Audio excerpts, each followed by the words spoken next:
உலக மக்கள் எல்லோருக்கும் வணக்கம். நான் உங்கள் ஜி கோபால் பேசுகிறேன். இன்னைக்கு நாம பேசக்கூடிய தலைப்பு என்னன்னா மே மாத பலன்கள். அப்ப இந்த மே மாத பலன்கள் ஆகப்பட்டது துலாம் ராசிக்காரங்களுக்கு எப்படி இருக்கிறது அதை பத்தி தான் இந்த வீடியோல டீட்டெயிலா பார்க்க போறோம். ஃபர்ஸ்ட் மே மாதத்தில் கிரக அடைவுகள் எப்படி இருக்குன்னு பார்க்கலாம். மேசத்துல சூரிய பகவான், ரிஷபத்துல குரு பகவான் சுக்கிர பகவான், கன்னியில கேது பகவான், கும்பத்துல சனி பகவான், மீனத்துல புதன் பகவான், செவ்வாய் பகவான் மற்றும் ராகு பகவான். இது இந்த மாத கிரக அடைவுகள். அப்ப இந்த மாத கிரக அடைவுகள் எடுத்துட்டோம்னா ஒரு எப்படி இருக்குன்னா கிரகங்கள் கொஞ்சம் கசகசன்னு இருக்கிற மாதிரி. எப்படின்னா இந்த 6ஆம் இடத்துலயும் கிரகங்கள் இருக்குது, 7ஆம் இடத்துலயும் கிரகம் இருக்குது, 8ஆம் இடத்துலயும் கிரகங்கள் இருக்குது. அப்ப உங்களுக்கு ஒரு குழப்பமான பலன்களை கொடுக்கக்கூடிய ஸ்தானத்துலதான் இந்த மாதத்துல பலன்கள் உங்களுக்கு வரும். இதுல உங்களுக்கு ஒரு நல்ல விஷயம் என்னன்னா, உங்களுடைய ராசி அதிபதி யாரு? சுக்கிர பகவான். அந்த சுக்கிர பகவான் ஆகப்பட்டது மே மாசம் 19ஆம் தேதி வரைக்கும் மேசத்திலே இருப்பார். அப்ப அந்த மேசத்துல இருக்கக்கூடிய அந்த சுக்கிர பகவான் 7ஆம் பார்வையாக உங்களுடைய ராசியவே பார்க்கிறாங்க. நல்லா தெரிஞ்சுக்கோங்க. எப்பவுமே நம்மளுடைய ராசி பலமா இருக்கணும், நம்மளுடைய ராசி அதிபதி நல்லா இருக்கணும். அப்படி இருந்தால் மட்டும்தான் நாம கொஞ்சம் ஆக்டிவா இருக்க முடியும், எதையுமே ஃபேஸ் பண்ண முடியும், எதையுமே தைரியமாக எதிர்த்து போராடி ஜெயிக்க முடியும்.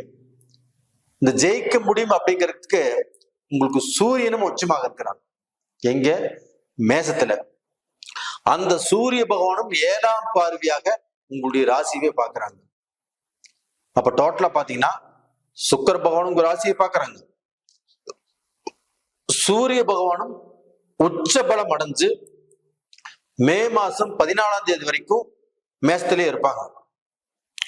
அந்த சூரிய பகவானும் உச்ச பலத்தோட துலாம் ராசியை பார்க்கறாங்க. இந்த 2 விஷயம் போதுங்க. மற்ற கிரகங்களை பத்தி நீங்க இந்த மாதத்துல கவலைப்பட வேண்டிய அவசியமே இல்லை. உங்களுடைய பதவி, உங்களுடைய வெற்றி, நீங்க ஒரு நல்ல நிலைமைக்கு வரணுங்கிற உங்களுடைய ஆசைகள், உங்களுடைய எண்ணங்கள், இது எல்லா விஷயத்துக்கும் இந்த சூரியனும் இந்த சுக்கிரனும் உங்களுக்கு சப்போர்ட்டிவாக இருப்பாங்க. இப்ப மற்ற கிரகங்கள் எடுத்துட்டீங்கன்னா உங்களுக்கு அந்த குரு பகவான் ஆகப்பட்டது 8ஆம் இடத்துல இருக்கிறாங்க. அப்ப அந்த குரு பகவான் 8ஆம் இடத்துல இருக்கிறாங்களே, நம்மளுக்கு ஏதாவது குழப்பத்தை கொடுத்து விடுமோ அப்படிங்கிற பயம், ஒரு அச்சுறுத்தல் உங்களுக்கு இருக்கலாம். கண்டிப்பாக அந்த குரு பகவான் 8ஆம் இடத்துக்கு போனாலும் அந்த குரு பார்க்கக்கூடிய இடங்கள் நல்லா இருக்குது. அதனால அந்த குருவை பத்தி நீங்க கவலைப்பட வேண்டிய அவசியம் இல்லை. அதே சமயத்துல இப்போ இந்த பீரியட்ல இந்த பிசினஸ்ல இன்வெஸ்ட் பண்றது, ஒரு பிசினஸ் டெவலப் பண்ணணும், அதுல இன்வெஸ்ட் பண்ணணும் அப்படின்னா அதை கொஞ்சம் தள்ளி போடுங்க. அதே சமயத்துல இந்த குரு 8ஆம் இடத்துல இருக்கிறதுனால இப்ப இந்த இன்சூரன்ஸ், அந்த லாங் டைம் இன்சூரன்ஸ், அதாவது லாங் டைமா நாம பார்க்க போனா ஒரு கேபிட்டல் போடுறது. இப்போ இன்சூரன்ஸ்ங்கிறது நல்லா இருக்கும். அதே சமயத்துல ஒரு 5 லட்ச ரூபா போட்டு 5 வருஷம் கழிச்சு நாம அதை எடுத்துக்கிறதோ அதை ரெனியூல் பண்றதோ நல்லா இருக்கும். இது மாதிரி லாங் டைத்துக்கு ஒரு இன்வெஸ்ட் பண்றதுங்கிறது உங்களுக்கு நல்லா இருக்கும். அது இந்த குருடைய அனுகிரகத்தினால. அப்ப அப்படி செய்யறதுனால உங்களுக்கு அந்த லாங் டைம் இன்வெஸ்ட்மெண்ட், அந்த இன்சூரன்ஸ் சம்பந்தப்பட்டது, இது எல்லாமே உங்களுக்கு நல்லா இருக்கும். இது போக பாத்தீங்கன்னா உங்களுக்கு இந்த 6ஆம் இடத்துல செவ்வாய், ராகு, புதன், இந்த 3 பேரும் காம்பினேஷன் இருக்கிறாங்க. அப்ப அந்த செவ்வாய் 6ஆம் இடத்துல இருக்கிறது, தன்னுடைய கணவர் தனக்கு அதை செய்வாங்க, இதை செய்வாங்க, நம்ம சொன்னதை கேட்பாங்க, நம்மளுக்கு ஏதோ ஒன்று வாங்கி கொடுப்பாங்க, நம்மளை சந்தோஷப்படுத்துவாங்க அப்படின்னு பெண்கள் நினைப்பது கண்டிப்பாக கொஞ்சம் குறைச்சுக்கணும். அப்ப அந்த செவ்வாய் 6ஆம் இடத்துல இருக்கிறதுனால அந்த கணவன்மார்கள் ஆகப்பட்டது தன்னுடைய மனைவிமார்கள் கிட்ட கொஞ்சம் கோவப்படுவாங்க, கொஞ்சம் டென்ஷன் ஆவாங்க. அந்த மனைவி எதிர்பார்த்ததை கணவன்கிட்ட இருந்து கண்டிப்பாக நீங்க அடைவது கஷ்டம். ஏன்னா இந்த செவ்வாய் தான் கணவர் சம்பந்தப்பட்ட கிரகம். அப்ப அந்த கிரகமே உங்களுடைய ராசிக்கு 6ஆம் இடத்துல இருக்கிறதுனால, அப்ப அந்த கணவர் மேல இருக்கக்கூடிய அந்த ஆசாபாசங்கள், அந்த கணவர்கிட்ட நம்ம எதிர்பார்க்கிறது, இந்த விஷயங்கள் ஆப்பட்டது நம்மளுக்கு நடக்கிறது கொஞ்சம் குறைவாக இருக்கும். அப்ப அந்த இடத்துல கொஞ்சம் காமாக, கொஞ்சம் டென்ஷன் ஆகாம, கொஞ்சம் விட்டு கொடுத்து, கொஞ்சம் அட்ஜஸ்ட் பண்ணி போறது உங்களுக்கு நல்லது.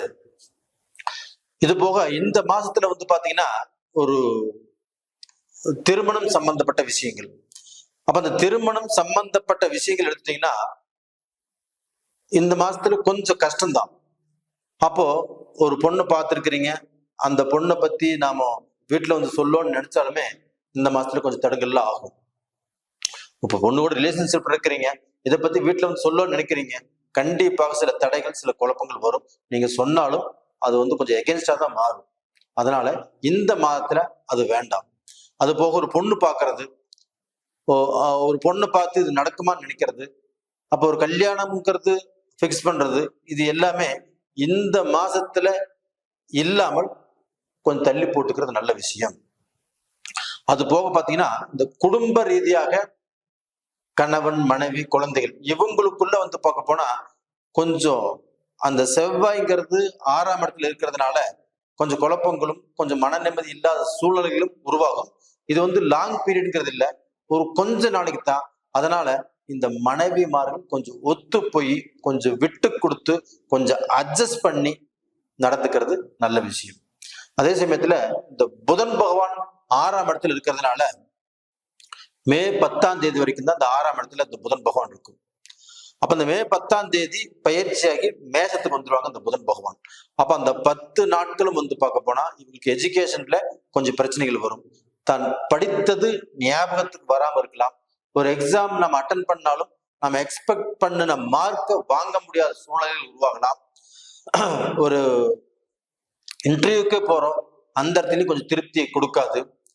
அப்போ நாம வேற ஒரு காலேஜ்ல இருந்து வேற காலேஜுக்கு போக நினைக்கிறோம், அதுக்கு முயற்சி பண்ணாலும் நடக்காது. இப்ப வெளிநாடு போக நினைக்கிறோம், அதுவும் கொஞ்சம் தடுங்கலாகும் படிப்பு சம்பந்தமா. அப்ப இது இந்த மே மாசம் 10ஆம் தேதிக்கு மேல நீங்க முயற்சி பண்ணால் கண்டிப்பா நல்லா இருக்கும்.